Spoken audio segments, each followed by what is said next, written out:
오늘 말씀의 제목은 시편 1편입니다. 시편 1편, 복 있는 사람은 이라는 제목을 가지고 함께 좀 말씀을 나누기로 합니다.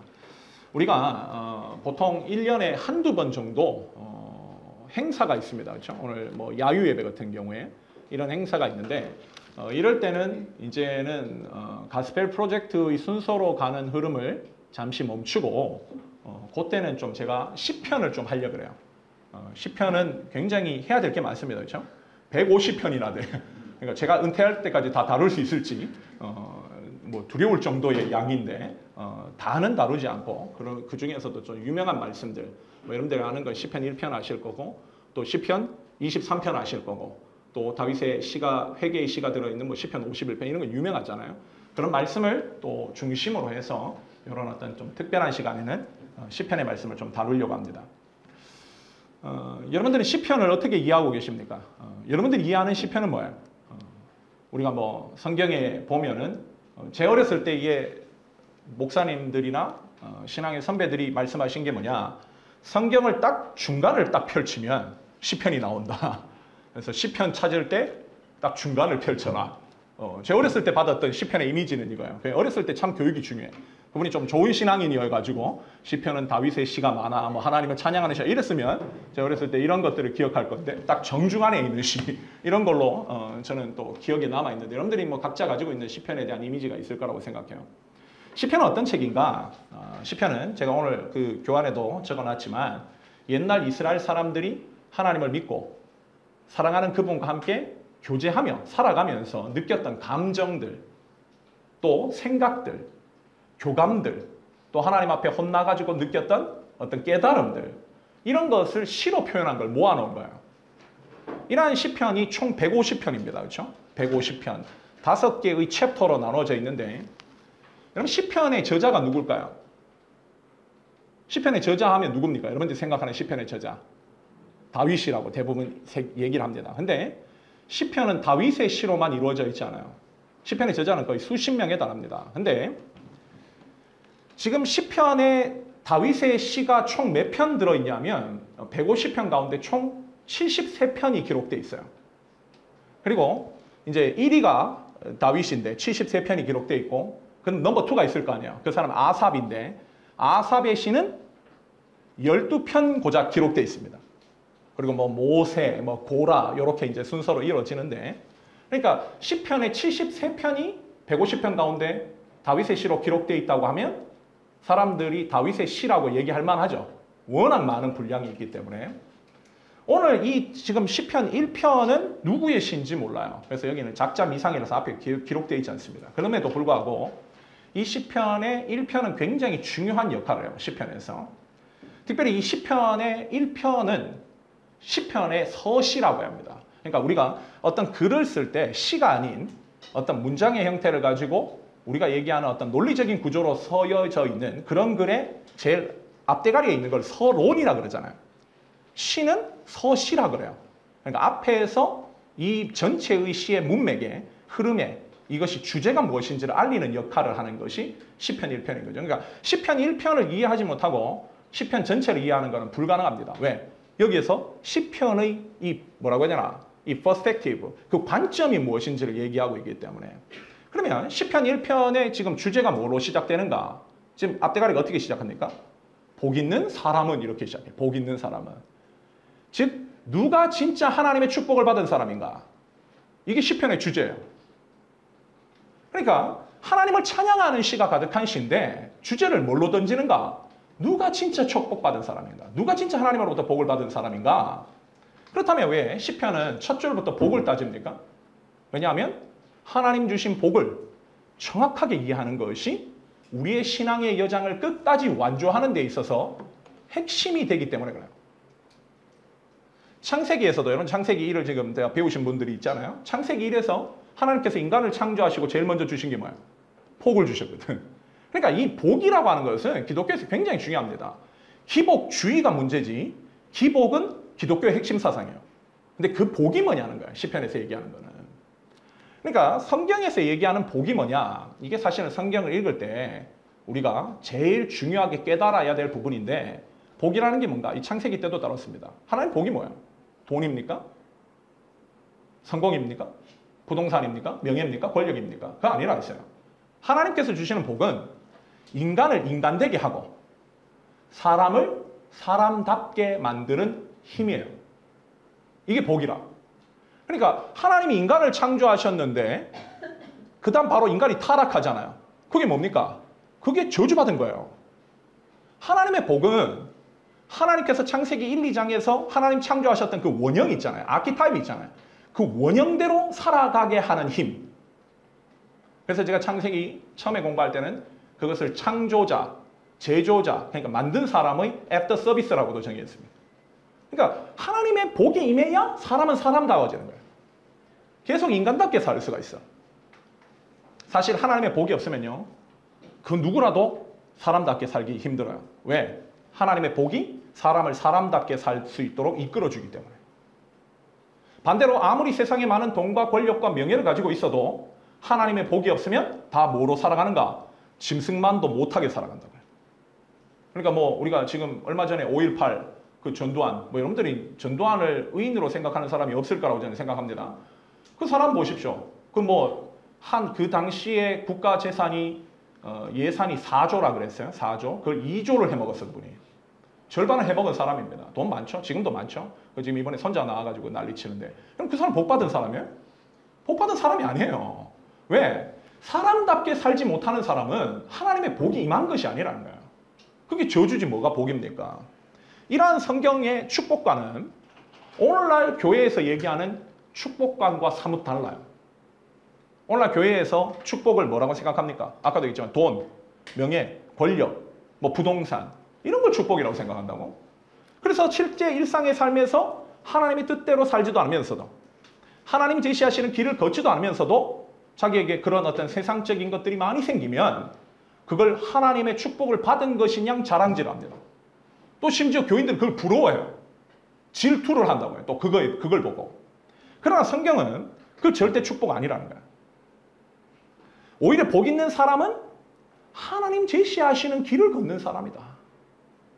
그래서 그 똑바로 하나님께서 제시하시는 길을 걷고 하나님의 축복으로 말미암아 시간이 지날수록 하나님께서 창조하신 본래의 사람의 모습으로 변모되는 것이다. 그게 하나님 복이라는 거예요. 그렇다면 이제 질문이 제기되는 거예요. 하나님이 제시하시는 길을 똑바로 걷는다는 게 그럼 구체적으로 의미하는 바가 뭘까요? 이제 이 질문을 가지고 시편 1편을 봐야 된다는 거예요. 이해되셨습니까? 한번 본문 1절과 2절만 한번 읽어봅시다. 제가 1절 읽고 여러분 2절 읽을게요. 먼저 제가 읽습니다. 복 있는 사람은 악인들의 꾀를 따르지 아니하며 죄인들의 길에 서지 아니하며 오만한 자들의 자리에 앉지 아니하고 오직 여호와의 율법을 즐거워하여 그의 율법을 주야로 묵상하는도다. 자, 여러분들 1절과 2절 한번 보세요. 여기에 동사들을 한번 찾아보십시오. 자, 여러분들 저하고 눈을 따라오시고 성경에 뭐 공표에 쳐놓으셔도 좋을 것 같아요. 자, 첫 번째 뭡니까? 꾀를 따르지 아니하고, 두 번째 죄인들의 길에 서지 아니하고, 세 번째 오만한 자들의 자리에 앉지 아니하고, 2절에 가서 오직 여호와의 율법을 어떻게? 즐거워하고, 그리고 마지막으로 그 율법을 주야로 어떻게? 묵상하는. 자, 지금 5개의 동사가 나왔어요. 따르지 아니하고, 서지 아니하고, 앉지 아니하고, 즐거워하고, 묵상하는. 이 사람이 하나님의 축복을 받은 사람이라는 거예요. 이 돈을 얘기합니까, 이게? 어디 명예를 얘기해요? 권력을 얘기합니까? 여기 지금 보십시오. 히브리어로 보면 절대 부정어가 있습니다. 예전에 한번 설명한 적이 있어요. 절대 부정어가 있는데 절대 부정어는 히브리어로 로르라는 단어를 써요. 로를. 그리고 상대적으로 이건 좀 잘못된 것 같아 라고 할 때는 R을 씁니다. 이게 10계명에는 R이 없어요. 대부분 절대 부정어 로로 이루어져 있습니다. 하지 말라 하지 말라. 근데 지금 여기에 보면 지금 부정어를 나타내는 동사가 3개이고 긍정형 동사가 2개인데 이 부정형 동사에는 다 뭐가 쓰여져 있는가? 로가 붙어 있어요. 절대 부정형 로가 3개, 그리고 긍정하는 것이 2개죠. 여기 우리는 굉장히 중요한 사실 하나를 발견합니다. 즉 하나님의 축복관이 뭔가? 복이라는 것은 우리가 흔히 알고 있듯이 뭔가를 가지고 있는 상태를 얘기하지 않아요. 오늘 하나님의 복은 어디입니까? 동작, 행동에 있다는 거예요. 즉 행함이 복이라는 거예요. 행함이. 우리는 일반적으로 복을 어떻게 이해합니까? 돈 많은 상태, 성공한 상태, 높은 지위에 올라간 상태, 사람들에게 인기 있는 상태, 사람들이 나를 많이 쫓아다니는 상태, 이걸 복이라고 생각한다고. 그런데 성경은 뭐라고 얘기합니까? 시편의 기자는 뭐라고 얘기해요?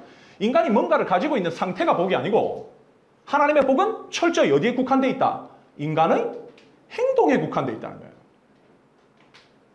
즉 하나님의 축복이라는 것은 인간이 하지 말아야 될 것은 안 하고 하나님이 하라고 하는 것을 적극적으로 행하는 게 복이라는 거예요. 우리의 축복관과 굉장히 다르죠. 그러니까 이런 거를 못 깨달으니까 자꾸 뻘짓을 하는 거예요. 교회에서. 쓸데없는 설교라고. 다시 말해서 내가 아무리 돈 많은 상태에 있어도 내가 아무리 높은 위치에 올라가도 내 주변에 아무리 사람들이 많이 쫓아다녀도 내가 하나님의 뜻대로 해야 할 것을 하지 않고 하지 말아야 할 것을 하고 있다면 그 사람은 어떤 사람이다? 복받은 사람이 아니라는 거야. 반대로 내가 비록 가난하고 사람들이 나를 많이 쫓아다니지 않더라 할지라도 내가 하나님 말씀대로 해야 할 것을 하고 하지 말아야 할 것을 안 하고 있다면 그 사람 뭐다? 복받은 사람이라는 거예요. 이게 성경이 말씀하는 축복관이에요. 여러분 굉장히 중요한 인사이트입니다. 여러분 이거 안 바꾸면요. 평생 신앙생활에도 성장하기 힘들어요. 성화되기 힘듭니다. 하나님 역사를 경험하기 힘들어요. 왜? 하나님 뜻대로 안 사는데 자꾸 뭐 교회 나와가지고 뭐 와서 예배 드리고 있으면 뭐합니까? 하나님 축복관이 여기 있는데. 그러니까 이것을 내가 바로 깨달아야 평생을 살더라도 주변 사람들과의 비교의식에서 자유로울 수 있고 하나님과의 바른 관계를 깊이 형성할 수 있을 뿐만 아니라 하나님 제시하시는 십자가의 길도 거뜬히 걸어갈 수 있는 거예요. 왜? 그게 축복인 줄 알기 때문에. 그렇다면 좀 더 깊이 들어가 봅시다. 복 있는 사람이 그러면 이제는 행동에, 복은 행동과 관련되어 있다 그랬어요? 하지 말아야 할 것을 하지 않고 해야 할 것을 하는 것이 복이라고 한다면 그러면 우리가 하지 말아야 할 건 뭐고 해야 할 건 뭐냐는 거예요. 시편에서 얘기하는 건 총 5가지입니다. 첫 번째, 악인의 꾀를 따르지 않는 게 복이라는 거예요. 첫 번째로. 여러분 여기 악인이라고 하는 것은 우리가 얘기하는 뭐 살인, 강도, 도둑질 하는 사람을 얘기하는 게 아니에요. 물론 그 사람들도 악인이죠. 그런데 여기서 얘기하는 악인은 근본적인 겁니다. 뭐냐? 하나님을 부정하는 사람들. 뒤에 나오는 죄인도 똑같아요. 하나님을 인정하지 않는 사람들. 이게 악인이라. 그러니까 뭐 나는 죄 안 지었는데요. 뭐 이런 사람 많잖아요. 근데 그 사람의 삶의 기반이 하나님을 인정하지 않는 것에 있다면 그 사람은 악인이라는 거예요. 성경은. 그러니까 지금 여기 보면 그런 악인의 꾀를 따르지 않는다. 그런 사람이 복이 있다. 그럼 꾀라는 건 뭐냐? 이 꾀라는 것이 히브리어로 에차라는 단어를 썼는데 이 에차는 2가지 뜻입니다. 충고, 조언. 그래서 여러분들 성경에 보면 영어 성경이 여러분들 가지고 있는 분들이 있을지 모르겠지만 거기 대부분 2가지 단어로 기록해 놨을 거예요. 어떤 성경은 counsel이라고 기록해 놨을 거고 어떤 성경은 advice로 기록되어 있을 겁니다. 에차의 뜻이 이런 뜻이기 때문에. 그러니까 누가 복 있는 사람이냐? 그 하나님을 부정하는, 하나님을 믿지 않는 사람들에게 상담받지 않고 그들이 나에게 주는 조언을 따르지 않는 사람이 복 있는 사람이야. 성경은 이렇게 얘기한다는 거지. 왜? 왜 그럴까요? 여러분 내가 하나님을 믿지 않는 사람들의 충고와 조언을 따르면요. 어떤 세상의 전문적인 분야에서 도움을 받을 수 있어요. 분명. 그런데 그 충고와 어드바이스는 철저히 세상에만 국한됩니다. 그건 영혼을 가지를 못해. 이 세상에만 국한되는 거야. 반면 내가 악인의 조언을 구하지 않는다는 건 반대로 얘기하면 뭐가 돼요? 의인의 조언을 구한다는 거야. 그럼 의인들의 조언을 구하면 어떻게 되는가? 하나님을 믿는 자들의 조언을 구하면 이 세상에서는 그렇게 크게 혜택을 주지 못하는 것처럼 보인다 할지라도 그 조언은 반드시 영원으로 연결된다는 거지. 그래서 그게 복이 있다는 거야. 왜? 이 세상은 잠시거든. 잠깐이잖아요. 여러분들 아직까지 삶을 잘 몰라서 그렇지 굉장히 잠깐입니다. 이 세상이. 그 잠깐의 세상에서 혜택을 보고 살래? 아니면 영원, 이터널, 이 영원한 삶에서 혜택을 보고 살래? 그러려면 의인의 조언을 따라. 이걸 얘기한다는 거죠. 요즘 부모들이 자식 교육을 위해서 세상 조언을 많이 구해요. 네, 보니까. 이 사람들이 자식 교육에서 문제가 생기면 어디를 봅니까? TV에. 오은영 씨. 네, 저는 이분 그렇게 좋아하지 않아요. 왜 좋아하지 않냐면 저 그분 모릅니다. 어떤 분인지. 근데 내가 이분의 논리와 이분의 파운데이션을 보니까 철저히 세속적인 심리학의 철학에서 다뤄. 애들 교육을. 이분은 완전 심리학자야. 근데 이분은 크리스천이라고 하더라고. 근데 뭐 크리스천도 요즘에는 뭐 심리학에 빠져있는 사람들이 많으니까. 이분의 가장 큰 넌센스가 뭐냐. 이분은 인간을 선하다고 생각해요. 이 심리학이 그렇거든. 인간은 철저하게 우리 뭐 성선설, 성악설 배웠잖아요. 심리학의 베이스는 대부분 다 성선설입니다. 선한 거예요. 그걸 환경과 어떤 조건과 부모가 그 선한 아이들을 망치고 있다는 거지. 그런데 성경은 뭐라고 얘기합니까? 오케이, 그 심리학은 제쳐놓자고. 자, 그러면 성경은 뭐라고 얘기하는데? 동의합니까, 그걸? 창세기 8장 21절에서 뭐라고 얘기해요? 인간은 태어날 때부터 어떻게? 악하다고 얘기해요. 그러니까 성경은 철저하게 성악설입니다. 그래서 성경적 교육과는 어떻게 되는가?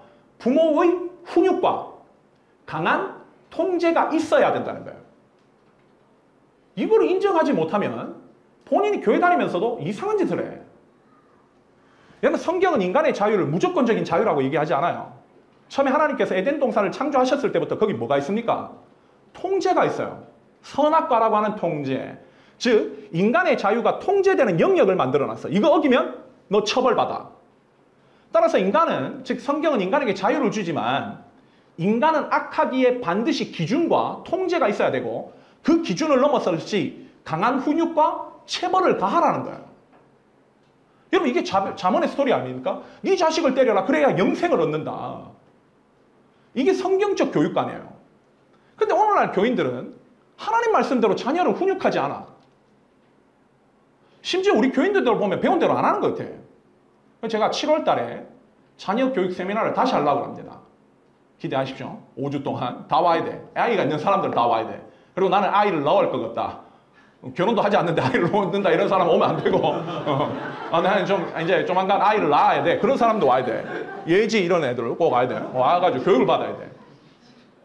여러분, 정도 신앙은 뭡니까? 하나님 말씀 배운 대로 하는 거예요. 배운 대로. 네 생각대로 하는 게 아니고. 여러분, 자식을 훈육하면요. 이 자식을 키워본 사람은 압니다. 쉽습니까? 안 쉽습니까? 굉장히 어려워요. 왠지 아세요? 거기 내가 있거든. 나의 고집스러움이 있어. 그 부딪히는 거가 결국은 어떤 거냐? 나의 완고한 고집과 악함이 있기 때문에 그거를 나하고 싸우는 거예요. 걔 애하고 싸우는 것처럼 보이지만. 근데 이걸 귀찮으니까 안 하는 거야. 하기 싫으니까. 세속 방송이나 보고 거기서 애 훈육시키면 안 된다더라. 뭐 처벌하면 안 된다더라. 그 어떤 한 맥락만 보고 와가지고 어떠한 악함을 합리화시키는 거지. 여러분, 이건요 불신앙이에요. 믿음 없는 겁니다. 하나님 뜻대로 하는 거 아닙니다. 이렇게 해서 안 된다는 거예요. 다시 반복하지만 성도는 하나님 모르는 사람들의 지혜를 구하고 사는 사람들이 아니에요. 성도는 하나님의 지혜를 구하고 그 말씀대로 순종하는 사람들이에요. 왜? 그것이 영생으로 이어지니까. 그것이 내 자식을 구원하는 길이니까. 그래야 진정한 축복이 펼쳐진다. 성경이 말씀하는 거죠. 두 번째로, 자, 첫 번째가 악인들의 꾀를 따르지 않는 것이 축복이라고 한다면 두 번째 복은 뭔가? 뭐라고 기록되어 있습니까? 죄인들의 길에 어떻게? 서지 않는 것이 복이다. 여기 죄인들이라고 하는 것도 똑같다 그랬죠? 하나님을 모르는 사람들, 하나님을 인정하지 않는 사람들. 여기 길이라는 것이요, 히브리어로 여러 가지 뜻이 있는데 가치관도 되고요, 생활 방식도 되고 살아가는 방법도 됩니다. 근데 우리는 방법에 좀 국한해서 오늘 좀 설명하려고 그래요. 즉, 복 있는 사람은 하나님 알지 못하는 사람들이 추구하는 방법을 따르지 않는다. 방법을 쫓아가지 않는다.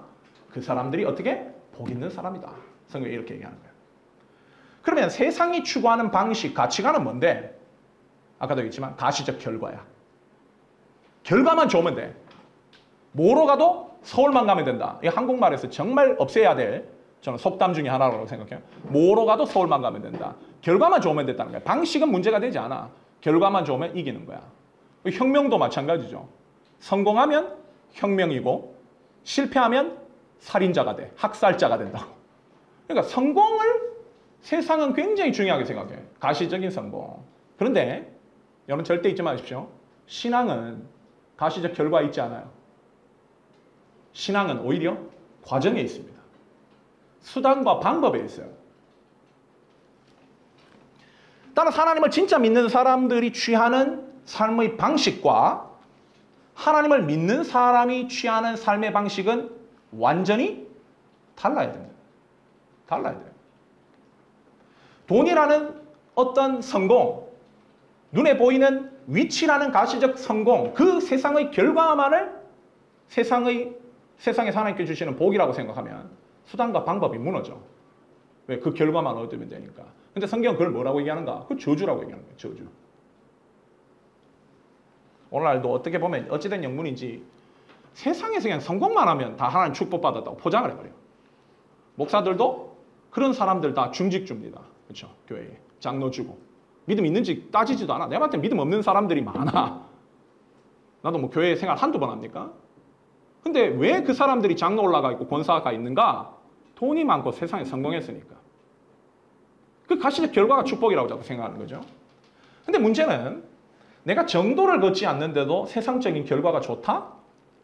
사기치고 더럽게 살았는데도 부자가 되었다? 이게 진짜 좋아할 일이냐는 거야. 이게 진짜 좋아할 일일까요? 그 삶의 결과가 뭔데? 오늘 나중에도 얘기하겠지만 심판입니다. 심판. 지옥 심판. 여러분, 우리의 성분은 절대 이 땅에서 나지 않아요. 우리의 진짜 성분은 어디에서 나는가? 저서 납니다. 하나님 심판대 앞에서.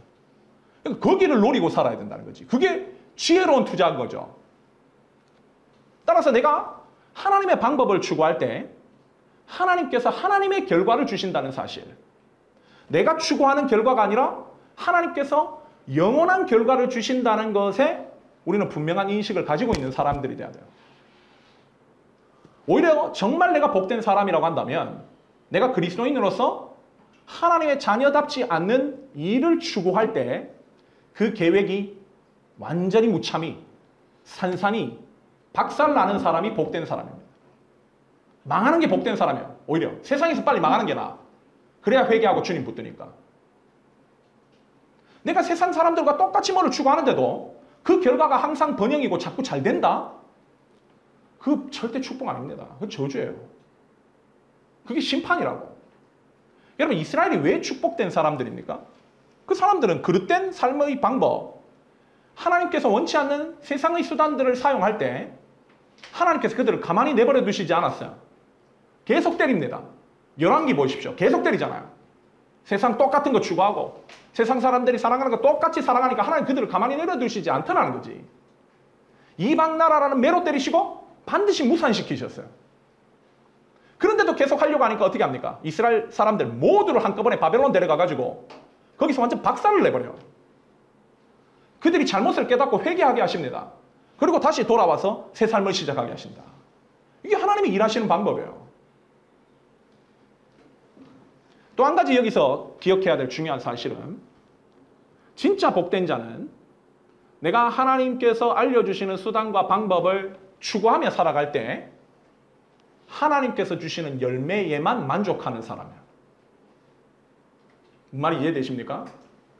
내가 하나님의 뜻을 어겨가면서 얻은 것은 절대 축복이 아니에요. 그게 여러분의 삶을 망친다니까요. 이게 잘 되면 잘 될수록 하나님과 멀어진다니까요.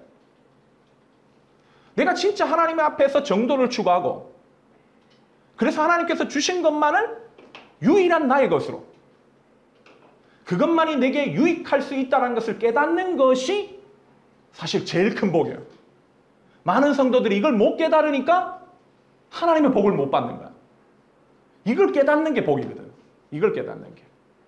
이걸 못 깨달으면 아무리 정도신앙 추구하는 교회에 와도요.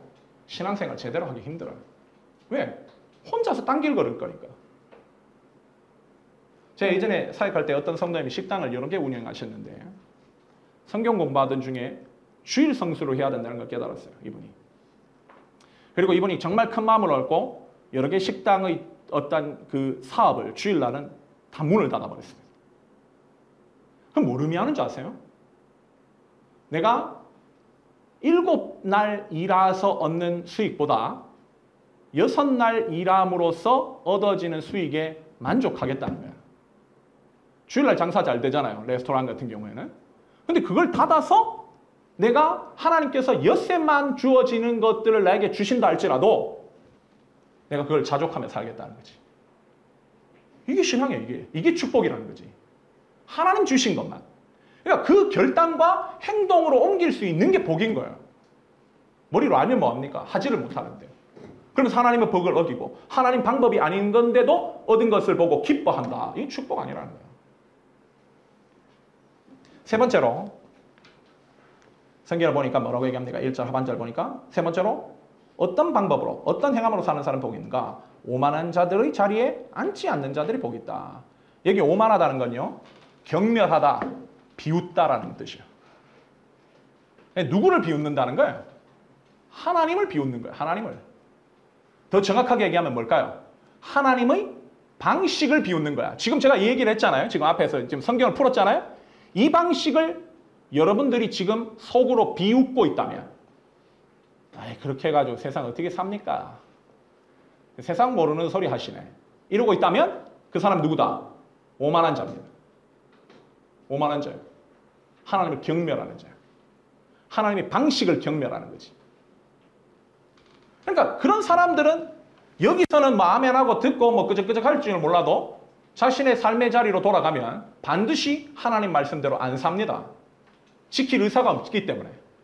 그게 비웃는 거예요, 하나님을. 그러니까 본인이 하나님인 거예요, 본인이. 내 경험이 하나님인 거야. 그런 사람들이 본인이 실제 삶에서는 쥐자리에 쥐가 앉아가지고 하나님 노릇하고 있으면서 여호와 하나님을 예배한다고 앉아있는 거지. 이게 뭐냐? despise, 경멸하는 거야, 하나님을. 반대로 신앙은 뭡니까? 내 자리 내려오는 거예요. 내 자리 내려온다는 게 뭔지 아십니까? 나의 인생의 최후 결정권을 하나님께 올리는 거예요. 내가 결정하지 않아. 하나님 뜻대로 하겠다. 그분 뜻대로 순종하겠다. 그게 신앙이죠. 뭐가 신앙입니까, 여러분들? 여기서 네 뜻대로 네 원하는 거 부르짖고 하나님 달라 맨날 이거 외치는 게 신앙입니까? 정말 그분 뜻대로 내 자리를 하나님께 올려드리고 순종하겠다고 하는 것이 겸손이에요. 겸손. 그게 겸손이라고 합니다.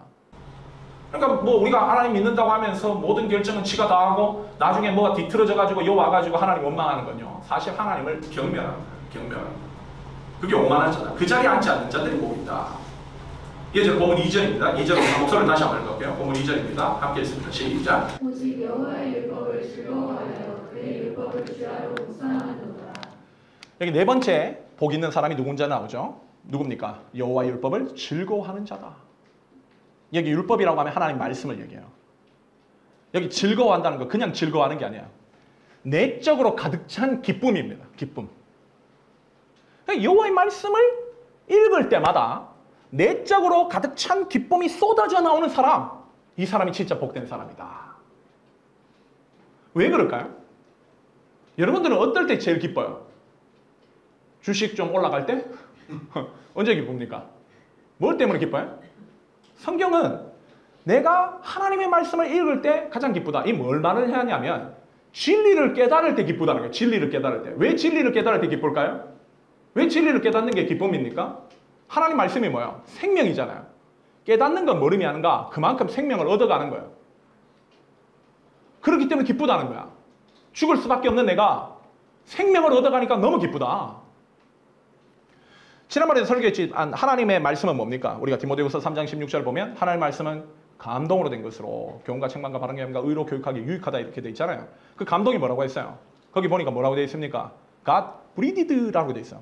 하나님의 호흡이 불어져 넣어 있다는 거야. 하나님께서 본인이 글 쓰시고 막 혼자 내가 이거 명필인데 이렇게 얘기하시는 게 아니고 하나님의 숨결이 부어져 있다는 거야. 그러니까 창세기 2장의 그림이 나와 있는 거죠. 창세기 2장에 보면 2장 6절에 어떻게 되어 있습니까? 하나님께서 사람을 흙으로 창조하시고 그 코에 생기를 후 하고 브리드다 하시니까 어떻게 됐다? 생명이 되었다. 그 그림인 거예요. 그러니까 하나님의 말씀은 생명으로 가득 차 있다. 따라서 이분의 말씀을 내가 읽을 때에 정말 이 진리를 깨달으면 내 생명도 그분의 생명으로 가득 차진다. 구원을 얻는 거예요. 또한 내 삶에 미로와 같은 어둠이 있다 할지라도 거기서 빠져나갈 수 있는 길을 깨닫는 거야. 그러니까 기쁘다. 그래서 그 기쁨을 가진 사람은 어떻게 한다고 얘기합니까? 이어지는 말씀 보니까 주야로 그 말씀을 묵상한다. 이 5번째 복이 있는 사람의 특징이죠. 주야로 묵상한다. 여기 묵상이라는 단어가 나와 있는데요. 히브리어로 하가입니다. 하가. 이 2가지 뜻이 있어요. 첫 번째는 뭐냐? 공부하다라는 뜻이야. 공부. 이거를 그 킹 제임스 버전이죠. 킹 제임스에 빠져있는 또 또라이들이 있어. 킹 제임스 버전에서는 뭐라고 했냐면 이 하가를 meditate라고 번역해요. meditation. 그러니까 뭐라 해야 됩니까? 이걸 뭐라고 하나? 명상으로 번역해놨어. 근데 하가의 뜻은 그런 뜻이 아니에요. 공부하다라는 뜻이에요. 공부. 그러니까 깊이 공부하는 거. 깊이 읽고. 여기 또 주야라고 되어 있는데 한국말로는 한 단어처럼 보이지만 히브리어로는 낮에도 그리고 밤에도 이렇게 되어 있어. 그러니까 내가 깨어있는 모든 시간에 하나님의 말씀을 읽고 공부하고 읊조리는 거. 그렇게 살아가는 자가 복 있다. 이게 묵상이라는 단어의 첫 번째 뜻이에요. 두 번째 뜻이 뭐냐? 이 묵상이라는 히브리어 하가는요. 적용이라는 뜻도 가지고 있어. 그러니까 뭐 알고 그냥 지식으로만 그치는 거는 안 돼. 그거 50%야. 50점이야. 나머지 50점을 채워서 100점을 맞으려면 어떻게 해야 되는가? 적용해야 된다는 거야. 어플리케이션이 있어야 된다는 거지. 그러니까 하나님의 말씀을 내가 주야로 공부할 뿐만 아니라 그 말씀대로 주야로 적용하며 살아가는 자가 어떻게? 복 있다. 왜 그렇다면 그렇게 주님의 말씀을 공부하고 적용하는 자가 복된 자인가? 본문 3절이 이렇게 해집니다. 함께 한 목소리 읽겠습니다. 시작. 심은 나무가 철을 따라 열매를 맺으며 그 잎사귀가 마르지 아니한 같으니 그가 하는 모든 일이 다 형통하리로다. 왜 주님의 말씀을 공부하고 적용하는 사람이 왜 복된 자인가? 성경 그렇게 얘기해. 그처럼 사는 사람이 시냇가에 심기운 나무처럼 철을 따라 열매를 맺고 그 잎사귀가 마르지 않기 때문에. 제가 동부에 있었잖아요. 동부는 나무가 많아요. 동부는 어디를 가든 나무입니다. 근데 제가 2015년인가요? 14년인가요? 제가 동부에서 이쪽에 토렌스에 사역이 돼가지고 제가 대륙횡단을 했거든요. 대륙횡단을 하면서 아리조나, 뉴멕시코 이렇게 넘어오면 그건 뭐냐? 다 광야야. 다 흙바닥입니다. 근데 거기에서도요. 딱 이렇게 길을 가다 보면 어느 라인에 딱 나무가 이렇게 심겨져 있어. 그 나무는 어떤 나무냐? 그 밑에 뭐가 있다는 거야? 수맥이 있는 거야. 수맥을 따라서 나무가 이렇게 심겨져 있다는 거지. 이스라엘도 똑같습니다. 이스라엘도 광야예요. 대부분 땅이. 그런데 어느 지역에만 나무가 있어. 그건 뭐냐? 밑에 수맥이 있는 거야. 그러니까 어느 나무든 간에 무슨 나무든 간에 나무는 물이 있어야 시절을 쫓아 과실을 맺고 열매를 맺는다는 거지. 그러니까 내가 아무리 열매를 산출하고 싶어도 물이 없으면 안 된다는 거예요. 우리도 사실은 성령의 열매를 맺고 싶어 하잖아요. 갈라디아서 5장 22절에 있는 성령의 열매를 맺고 싶어 한다고. 그렇다면 우리는 어떻게 해야 성령의 열매를 맺을 수 있는가? 생명수를 찾아야 돼. 생명수 있는 데에 가가지고 우리의 삶을 뿌리 내려야 열매를 맺는다는 거지. 그러면 어떻게 해야 생명수를 구할 수 있는가? 오늘 본문이 그 답을 정확하게 제시해 주고 있어요. 여기 보면 우리 성경에는 시냇가에 심은 나무라고 되어 있죠. 여기 심은이라는 말이 히브리어로 사툴입니다. 사툴. 이 사툴이라는 말이 그냥 플랜트라는 뜻이 아니에요. 영어로 어떻게 되어 있는가? 여러분 영어 성경에서 만약에 이 단어로 되어 있으면 그 영어 성경 잘 번역할 거예요. 트랜스플랜트입니다. 트랜스플랜트. 우리말로 얘기하면 뭡니까? 옮겨 심는 거야. 그러니까 이 말은 뭘 얘기하냐면 이 세상에 지금 숨을 쉬고 있는 인간은 그 누구라도 날 때부터 하나님께서 공급해 주시는 시냇가에 심기운 나무라는 것은 없다는 거야. 없다. 그래서 이걸 칼빈이 그렇게 얘기했죠. Total depravity. 전적 타락. 인간은 태어날 때부터 물이 없는 광야에서 태어난 존재예요. 하나님을 떠났기 때문에. 그런 인간들이 스스로의 노력만으로 절대 하나님 기뻐하시는 마지막 심판대 앞에 섰을 때에 하나님께서 영광 받으실 성령의 열매를 맺지 못한다는 거예요. 그 어떤 인간도. 지 꼴리는 대로 살아가지고는 오히려 하나님의 심판을 불러오는 저주를 불러올 뿐이지. 그렇다면 어떻게 해야 되는가? 여기서 정확하게 제시하는 거야. 너의 삶의 자리를 옮겨라. 그게 복이야. 다시 말해서 더 이상 악인의 꾀를 따르지 말고 죄인의 길에 서지 말고 오만한 자리에 앉지 말고 하나님의 말씀을 공부하고 주야로 그것을 적용하고 살아라. 그게 네 삶에 하나님 기뻐하시는 열매를 맺는 길이야. 이걸 얘기하는 거야. 완전 우리가 생각하는 축복감과 다르죠. 이거 시편 1편만 읽어도 목사님들 그렇게 설교 안 하고 성도들이 그렇게 뻘짓 안 할 건데 시편 1편도 안 읽고 시편 좋아한다고 하는 사람들 많아. 무슨 뜻인지도 모르고. 그런 인간들이 어떻게 되는가? 그렇게 살면, 그렇게 트랜스플란트 하면 어떻게 되는가? 성경은 이렇게 얘기합니다. 모든 일이 다 어떻게? 형통하리로다. 즉 모든 것, 무슨 일을 하든지 형통이 주어진다. 근데 여기서 여러분들 또 착각하면 안 되는 게 있어요. 여기 형통은 인간의 형통이 아닙니다. 여기서 형통은 하나님의 형통이에요. 이해되셨어요? 하나님의 형통. 더 정확하게 해서 인간의 성공이 아니라 하나님의 성공. 모든 너희의 삶이 하나님의 성공으로 채워질 거야. 그러니까 우리는 형통이라고 하면 자꾸 뭘 생각해? 내 뜻대로 되는 걸 형통이라고 생각하거든. 내 계획대로 되는 거. 이런 게 형통이잖아요, 여러분 삶에. 근데 그거는 성경적으로 맞지 않아. 진짜 형통은 하나님의 뜻대로 되는 거야. 하늘에서 이루어진 것처럼 땅에서도 이루어지는 게 형통이야. 그러니까 내 것은 다 없어지고 하나님의 것만 남게 되는 거. 그래서 여러분들이 인격이 지저분한 사람들이 많잖아요. 목사님 나도 인격이 지저분하거든. 근데 하나님께서 내 삶을 보면 인생에 많은 실패들을 허락하셨어요. 내 창세기 우리 일 때도 내 간증을 했는데 난 노스캐롤라이나 가가지고 사역 실패한 사람입니다. 정말 1년 동안 사역을 하면서 열심히 했는데 완전 아장창 박살났어. 난 받아들이기 힘들더라고. 나는 열심히 했고 나는 정도를 거뒀는데도 왜 내 삶이 박살날 수밖에 없는가? 근데 시간이 지나니까 하나님의 성공인 거야. 나의 교만을 없애시고 정말 하나님 의지하지 않으면 안 된다는 것도 알게 하시고 또 세상적인 가시적 결과가 아니라 하나님의 말씀을 선포한 그 자체, 그 행동이 성공이라는. 듣든 듣지 않든지 간에. 예수님도 그러면 뭐 가시적 결과로 보면 다 실패하신 분 아니에요. 사도 바울도 실패한 사람 아닙니까? 하나님의 뜻대로 순종하는 게 성공이야. 그러니까 내가 그 실패를 통해서 얻어진 게 뭔가? 아, 나는 비록 실패하고 좌절했지만 하나님께서 내 삶을 통해서 당신의 성공을 이루셨구나. 그 깨닫는 게 형통이라는 거예요. 그래서 형통이라는 이 단어의 어원을 따라가면요. 뭐가 나오는가? 끝에 딱 이게 나옵니다. 생각하다. 생각을 못하면 형통이 뭔지를 몰라. 나도 그걸 생각하는데 그 사역 1년 동안 실패하고 6, 7개월 걸렸습니다. 계속 그걸 복기해보는 거야. 왜 이렇게 됐을까? 생각했더니 곰곰이 생각해봤더니 내 앞에 모든 일이 다 하나님의 성공으로 이루어졌구나. 나를 깎으시는 하나님의 성공이었구나. 결국 그 하나님의 성통이 나에게 펼쳐짐으로써 결국 나의 삶에도 하나님의 선이 채워지는구나. 그게 성공이에요. 그래서 우리가 잘 아는 찬송가 가운데 434장 가운데 나의 갈 길 다 가도록이라는 찬양이 있습니다. 여러분 아실지 모르겠어요. 한번 가사가 이런 거예요. 나의 갈 길 다 가도록 예수 인도하시니 내 주 안에 있는 긍휼 어찌 의심하리요. 믿음으로 사는 자는 하늘 위로 받겠네. 무슨 일을 만나든지 어떻게? 만사 형통하리라. 무슨 일을 만나든지 만사 형통하리라. 이 고백이에요. 이 여러분 누가 지은 이 찬양 신조 아십니까? 페니 크로스비. 이 사람은요 날 때부터 장애인이에요. 장님입니다. 눈을 못 봤어요. 앞을 못 보던 사람이 지은 거야. 이런 사람이 무슨 만사 형통이 얘기됩니까? 앞을 못 보는데. 그런데 이 사람이 지금 곰곰이 생각해 보니까 자기가 앞을 못 보는 게 축복이더라는 거야. 왜? 나 같은 인간은 눈을 가지고 살았으면 분명히 하나님을 떠나가지고 죄짓고 영혼을 위해 살 사람 아니라는 거예요. 근데 오히려 하나님께서 내가 세상은 못 보게 하시고 영원한 하나님 나라를 보게 하셨으니 이 어찌 나의 삶의 만사 형통이 아니냐. 이런 고백 아무나 하는 거 아닙니다. 이거 진짜 복 받은 사람만 할 수 있는 고백이에요. 여러분들이 왜 이 수준이 안 되는가? 하나님 복이 없는 거야.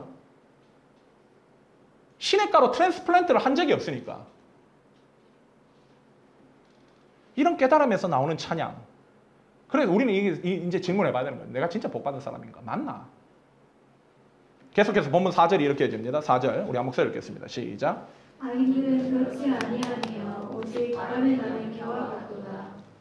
여기서 이제 반전이 일어나요. 악인은 그렇지 않음이요. 우리말은 굉장히 좋게 번역해놨어요. 근데 히브리 원문을 제가 영어 번역본을 찾아보니까 리빙 바이블이 비슷하게 하는 게 한 개 있더라고요. 리빙 바이블이 히브리 원문을 그 성격을 정확하게 반영해서 그대로 번역해놨습니다. 이 리빙 바이블은 어떻게 번역되어 있냐면 But for sinners, what a different story. 이렇게 돼 있어요. 이 시적인 언어로 해놨어. 근데 히브리 원문도 이렇게 돼 있거든. For sinners, what a different story. 뭡니까? 하지만 죄인들에게는 얼마나 다른 이야기인가. 그러니까 지금 여기 1절부터 3절까지 하나님 축복을 얘기했는데 악인들한테는 이거 다른 얘기야. 이건 뭔 축복이야. 이딴 소리 한다고 악인들은. 의인들은 하나님의 말씀이 이런 것이 축복인 줄 알고 자신의 삶을 트랜스플란트해서 시절을 쫓아 과실을 맺고 잎사귀가 형통한데 악인들의 삶을 지켜보니까 이거 아니더라는 거야. 완전 딴판이더라는 거지. 그럼 어떻게 하려 그런 건가? 4절 보니까 악인은 그렇지 않으며 오직 바람에 나는 겨와 같도다. 여기 겨가 뭔가? 겨가 뭡니까? 여러분? 알맹이가 없는 거야. 알맹이가. 겉은 번지르해. 좋은 차 타고 좋은 집 있고 좋은 옷 입고 다니는 것처럼 겉은 번지르해. 명품 가방 들고. 그런데 속은 뭐냐? 아무것도 없어. 그게 겨예요. 겨. 그런 인생은 어떻게 되는가? 바람에 나는 것과 같다. 바람에 난다는 거지. 알맹이가 없으니까 바람 부는 대로 흔들려 다녀. 그런 거는. 이런 사람 얼마나 피곤합니까? 바람 부는데도 왔다 갔다 그러는 거. 하나님 뜻대로 살지 않고 세상을 섬기며 살면요. 분명히 세상의 것들을 많이 가져요. 분명합니다. 아니 7일 일하면서 돈 버는 사람하고 어떻게 6일 일하고 돈 버는 사람 같을 수가 있어요. 당연히 7일 일하면서 일하는 사람이 돈 많이 벌죠. 근데 그런 삶은 피곤해. 알맹이가 없기 때문에. 늘 돈 따라 바람에 날리는 겨처럼 살다 가는 거예요. 이 타작마당 그림이거든. 타작마당이 뭐예요? 심판이잖아요. 타작마당 때 알고기는 거르고 겨자는 다 어떻게 합니까? 다 불에 집어넣는 거예요. 이 심판대 그림인 거예요. 그런 사람들 반드시 지옥 간다는 거야. 그래서 5절에 보십시오. 함께 읽겠습니다. 시작.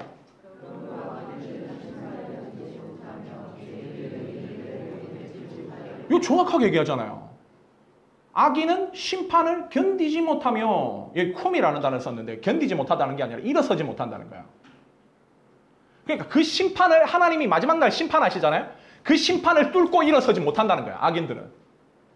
그 심판에 눌려가지고 철저히 짓밟혀서 지옥으로 떨어진다는 거지. 우리가 이 땅에 살면서 아무렇게나 살고 내 육신이 꼴리는 대로 살면서도 심판을 피할 수만 있다면 그렇게 사는 게 살만해요. 심판을 피할 수만 있다면.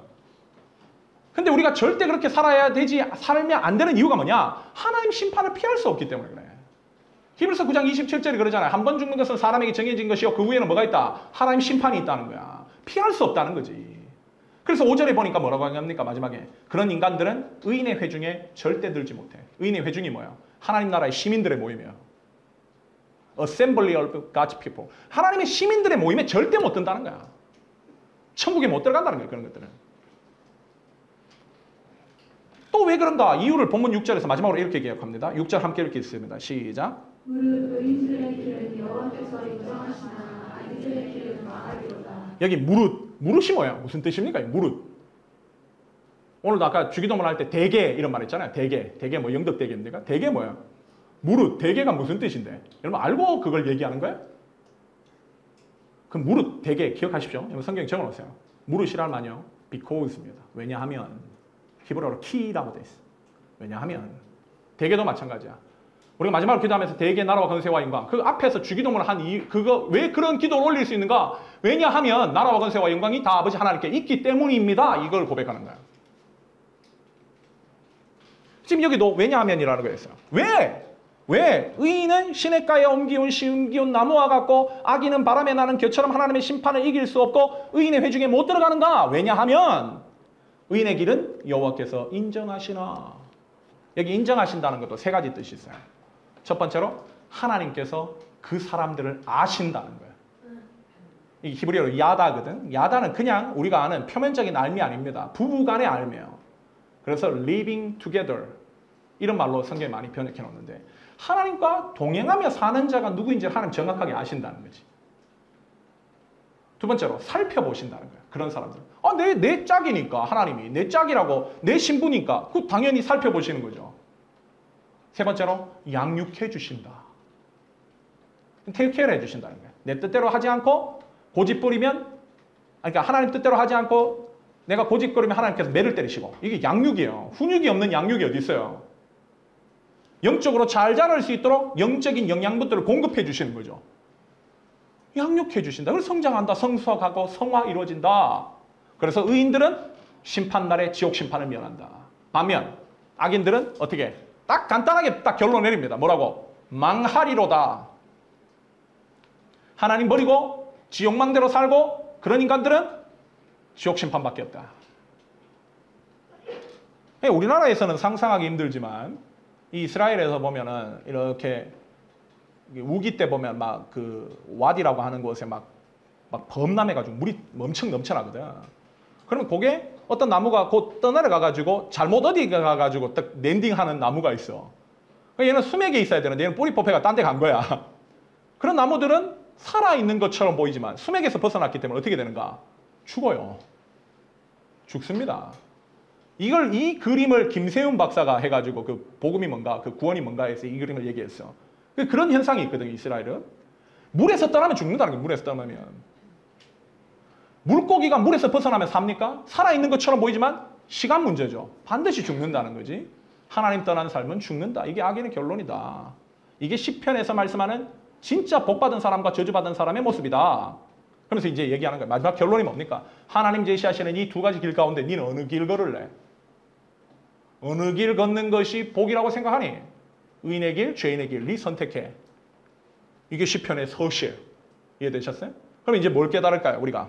자, 이제 우리는 누가 진짜 복받은 사람인가 말할 수 있어야 돼. 누가 복받은 사람입니까? 하나님 주신 복은 세상에서 내가 얼마나 많은 것들을 가지고 있느냐 따라 결정되는 거 아니에요. 하나님의 축복은 내가 하나님 말씀대로 행하느냐의 여부에 있어. 하나님 축복은 내가 영원한 하나님의 말씀 가운데 내가 주인 되어서 내 멋대로 하려고 하는 삶의 자리를 버리고 내려와서 이제부터 하나님께서 내 삶의 주인 되도록, 주인 되어 일하실 수 있도록 그분의 뜻을 철저하게 따르는 것이 복이다. 우리의 축복관을 완전히 싹 다 지워야 돼요. 정말 이 축복관으로 내 삶을 세팅해야 돼. 여러분, 우리의 삶을 우리 스스로 이끌어갈 수 없어요. 여러분들 삶을 이끌어가봤자 지금 주어지는 결과가 뭡니까? 지금 여러분들의 그 수준이잖아요. 여러분 삶으로는, 여러분들의 삶의 모습으로는 절대 이끌 수 없어. 그걸 지금 자기가 깨닫고 있는데도 왜 그 삶을 자꾸 고수하냐는 거지. 여러분들 뭐 솔로들은 뭐 사람 만나면 되는 것처럼 보이죠. 아니, 사람 만나도 안 돼. 내 짝 만나면 괜찮아 보여요? 안 된다니까, 그것도. 사람이 나에게 복을 결정하는 것도 아니에요. 배우자가 결정하는 것도 아닙니다. 그래서 시편 73편 28절에서 다윗이 정확하게 고백했어. 하나님을 가까이 함이 복이라. 사람 온다고 복이 오지도 않아요. 돈 온다고 복이 오지도 않고. 물론 편하게는 살 수 있겠지. 그러나 그것도 일시적이야.